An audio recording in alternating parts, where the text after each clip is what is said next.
नमस्कार, फाइनेंशियल बकवास में आपका स्वागत है। तो आज हम बात करेंगे कि पर्सनल लोन की ज़रूरत क्यों होती है। When personal loan is required for you. आपने बहुत सुना होगा पर्सनल लोन ले लो, पर्सनल लोन ले लो बैंकों से। तो आइए जानते हैं। तो पर्सनल लोन सबसे पहले मैं बता दूं थोड़ा महंगा लोन होता है और उसे हमें क्यों लेना चाहिए। उसके लिए हम जानते हैं कि अगर आपके पास में बहुत सारे लोन हैं तो उनको बंद करके एक लोन ही रखा जाए, मतलब कि कंसोलिडेटेड लोन। मान लीजिए आपके पास में तीन चार अलग अलग जगह से छोटे छोटे लोन हैं और उनका rate of interest personal loan के रेट ऑफ इंटरेस्ट से ज़्यादा है कि 16%, 18%, 20%। या आपने किसी साहूकार से ब्याज ले रखा है, किसी दोस्त से उधार ले रखा है, तो उनको ज़्यादा ब्याज देना पड़ रहा है। तो उसकी जगह आप क्या कर सकते हैं, बैंक जाइए, बैंक में जाके उनको बोलिए मुझे पर्सनल लोन चाहिए। तो पर्सनल लोन से जो पैसा मिलेगा उससे आप अपने सारे लोन चुका दीजिए। जैसे कि क्रेडिट कार्ड का भी लोन ले का जो लोन है वो बहुत महंगा होता है, 38% का लोन होता है। तो उसकी जगह आप या फिर और अधिक ब्याज दर वाले लोन है तो उसकी जगह आप पर्सनल लोन लें और उसको चुका दें। तो क्रेडिट कार्ड का अगर आप भुगतान नहीं कर पा रहे हैं, मान लीजिए आपका बिल ज्यादा हो गया और आप भुगतान नहीं कर पा रहे हैं, तो उस केस में क्या होगा कि क्रेडिट कार्ड वाले जो है वो आपको लेट पेमेंट फी भी लगाएंगे, साथ में आपका ईएमआई भी ज्यादा लेंगे, फाइल चार्जेस भी लेंगे, बहुत सारी चीजें होती है उसके अंदर। तो 38% का रेट ऑफ इंटरेस्ट लगता है। जब आप पर्सनल लोन लेने जाएंगे तो आपकी एलिजिबिलिटी पर निर्भर करता है कि आपको कितना लोन मिलता है। यहाँ तो यहाँ पर आपको लगभग 15 या 16% का लोन मिलता है, जो कि आपके 38% से बहुत सस्ता होता है। तो आप खुद अंदाजा लगा सकते हैं। उसके बाद में घर के लिए कोई नई चीज खरीदनी है, आपके पास में पैसे नहीं है, लेकिन हाँ आप ये जरूर ध्यान रखें कि अपनी इनकम का 10% से ज्यादा आप ईएमआई के रूप में ना ले पर्सनल लोन की। वो नहीं तो आपके लिए बहुत भारी पड़ेगा। तो जैसे कि अगर आपको बड़ा टीवी लेने की इच्छा है, तो आप उसके लिए वो अब 1 लाख रुपए का टीवी आप एकदम नहीं ले सकते। तो उसके लिए आप पर्सनल लोन लीजिए और उससे आप अपना टीवी खरीद सकते हैं। टीवी है, फ्रिज है, वॉशिंग मशीन है, इस टाइप के बहुत सारी चीजें ले सकते हैं। हाँ, ये जरूर ध्यान रखें कि इन सब चीजों के लिए ही उपयोग करें। कार वगैरह खरीदने के लिए आप इन लोनों का उपयोग ना करें, क्योंकि कार जो है, कार का रेट ऑफ इंटरेस्ट कम है व्हीकल लोन का, ठीक है ना। तो आप कार है, घर है, उसके लिए पर्सनल लोन ना लें। फिर उसके बाद में अगर आप शादी कर रहे हैं, आपके पास में पैसे नहीं है, आपको घूमने जाना है, अच्छी ड्रेसें खरीदनी है, कुछ गिफ्ट लेने हैं दोस्तों के लिए या फिर अपनी पत्नी के लिए, तो भी आप पर्सनल लोन का उपयोग कर सकते हैं। अगर जैसे घर में किसी की आकस्मिक मृत्यु हुई, आपके पास में पैसे नहीं है, तो भी आप पर्सनल लोन का उपयोग कर सकते हैं।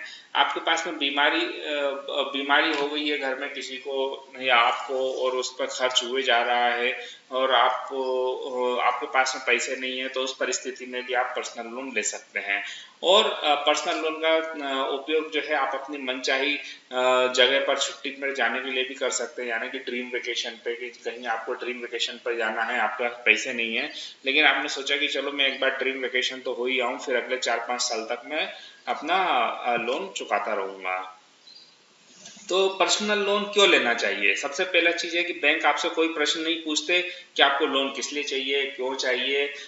हजारों क्वेश्चन जो पूछे जाते हैं वो सब नहीं होते हैं। ये सिक्योर्ड लोन नहीं है, मतलब अनसिक्योर्ड है, कोई सुरक्षा नहीं है इसके लिए, कोई गारंटर नहीं है, कोई कोलेटरल नहीं है। इसी कारण से असुरक्षित लोन है, इसी कारण से ये महंगा लोन है 15-16% का। अगर यही चीज अगर सुरक्षित होती, यानी कि कोलेट्रल होता है, जैसे कि व्हीकल लोन होता है या होम लोन होता है, तो वो सस्ता होता है। तो आप ये लोन गोपनीय रख सकते हैं, किसी को बताने की जरूरत नहीं है कि आपके पास में आपने बैंक से लोन लिया है, ये केवल आपके और बैंक के बीच में रहेगा।